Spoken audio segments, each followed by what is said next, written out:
One, two, one, two, one, two. Here we go. Welcome to the Catalyst Podcast, raw, real, and unedited. My name is Jason, and you can find Catalyst at Facebook, YouTube, Instagram, Threads, and TikTok. You can hear the podcast created through Spreaker on YouTube, Spotify, Apple, iHeart, and Amazon. Catalyst has the power to create change, and we hope that's what this podcast will do. If you'd like to be a part of this podcast as a guest or contributor, you can email us at catalystmotivation561@gmail.com. That is catalystmotivation561@gmail.com. Welcome, welcome, welcome to episode 45. We are 5 away from 50, so let's get into it. Today we're gonna do a deep dive into a mental monster that plagues way too many of us, myself included. It's called rumination. Okay? So, rumination, my friends, is that nasty habit our minds have of dwelling on negative experiences, failures, anxieties. It's like chewing on the same piece of mental gum. The flavor's gone a long time ago, but we just can't seem to spit it out. You know, like that tea berry gum. Remember tea berry gum? Some of you might remember tea berry gum. Probably the greatest gum that was ever made by a human being. Flavor goes, but you chew it because you got something to chew on, right? So here's something to ponder, okay? We all ruminate sometimes. It's a natural human tendency. But when it becomes a habit, it can seriously hold us back. It can steal our joy, zap our energy, and make it hard to move forward. Let me ask you a question. Has replaying an awkward conversation in your head millions of times actually made you a better communicator? Has reliving that missed opportunity somehow magically changed the past? Probably not. In fact, rumination can be a serious roadblock to happiness and success because it steals our present moment focus. It zaps our energy. It fuels anxiety. So how do we break free from this mental chewing gum factory? Well, let's start with some wise words from the one and only Mark Twain. Don't dwell on the don't dwell on the past. You're not going to live there, right? Don't dwell on the past. You're not going to live there. Simple yet powerful. The past is done. We can't change it, but we can choose to focus our precious mental energy. So here's a parable to illustrate that point. Imagine two travelers. Let's call them Ben and Sarah. They're embarking on a tremendous or a treacherous mountain hike.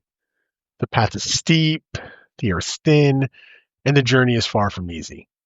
Halfway through, they encounter a rickety bridge spanning a deep chasm. Ben, the notorious ruminator, freezes. He remembers a childhood story about a bridge that collapsed and gets stuck in replaying the worst case scenarios in his head, paralyzing him with fear.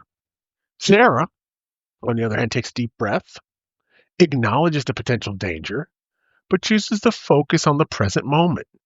She takes slow and steady steps across the bridge, her mind clear, her gaze fixed on the other side.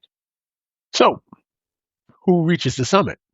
Of course, Sarah conquers the mountain. Ben eventually makes it across, but his progress is hampered by the weight of his worries. See the difference?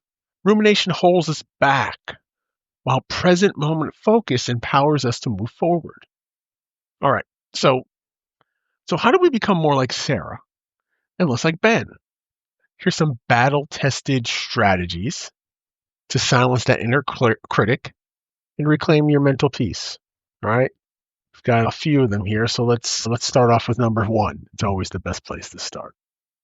Recognize your rumination monster. The first step is awareness. Catch yourself replaying negative experiences.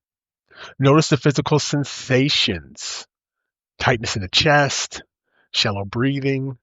Label it. There I go, ruminating again, right? There I go, ruminating again. You don't even have to call it ruminating. You can just say, I recognize it. I just recognize it. Just stop yourself. right? Recognize it, stop it. So interrupt the pattern. Once you recognize it, don't let it spiral. Have a mental interrupt button, a positive image or a mantra like, this doesn't serve me, or a physical action like squeezing a stress ball, or simply something that I would do, especially driving in a car. I would just say, stop it. God damn it, just stop it. But do something. There's the counting down, 5, 4, 3, 2, 1. There's many ways that you can interrupt it. Choose the one that's right for you. Reframe your thoughts. Challenge those negative ruminations. Ask yourself, is this helping or is it harming? Is it good? Is it bad? Instead of I'll never succeed, try setbacks don't define me. I can learn from it and grow from it. So change your perception, change the way you're thinking about it, right? How about practicing gratitude? Shift your focus to the good. Take a few minutes each day to list things you're grateful for, big or small. Gratitude is a powerful antidote to rumination. So for me, I have 3 morning, 2 afternoon, and 3 evening kind of little gratitude quotes that I'll say. And I have them in my calendar. They pop up on my phone. So, hey, just in case you were starting to feel a little funky, here's something to motivate you and get you back on track, right? Let's see. What about mindfulness meditation, right? Train your mind to be present. Meditation isn't about emptying the mind. It's about gently guiding your attention back to the present moment when it wanders. I'm fixing a hole where the rain gets in and stops my mind from wandering where it will go. Where it will go, right? The Beatles, right? There's tons of free guided meditations online. Simple Google search, you get you on your way. One that I really should do that I don't do and I need to, journaling. Sometimes getting those pesky thoughts out of your head and onto paper can be incredibly helpful.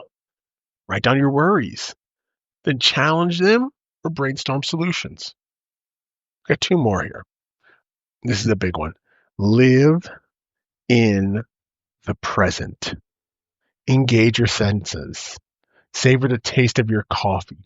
Feel the sun on your skin. Listen to the birds singing. Grounding yourself in the present moment helps break the cycle of rumination. Also, one of the big things I did was I would take my mornings. I was never a morning person. And through my journeys for cancer and being in hospitals, I became a morning person because I'm always being woken up at 4 or 5 in the morning.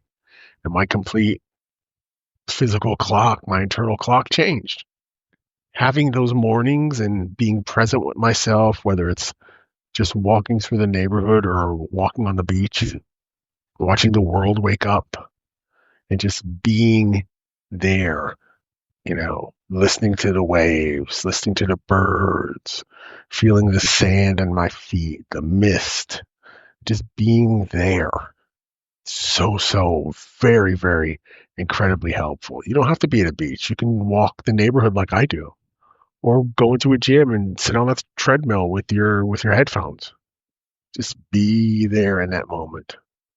Seek help. Nowadays, being able to talk about your emotions and your feelings and things like that is becoming more open and accepted. But there's still some of us who are afraid to share because of past traumas, But if it's significantly impacting your life, don't hesitate to seek help. A therapist can equip you with powerful tools to manage negative thought patterns, right? And you can find it anywhere. I mean, anywhere online, telehealth, things like that. It's all available. Remember, rumination is a habit. And like any habit, it can be broken. All right.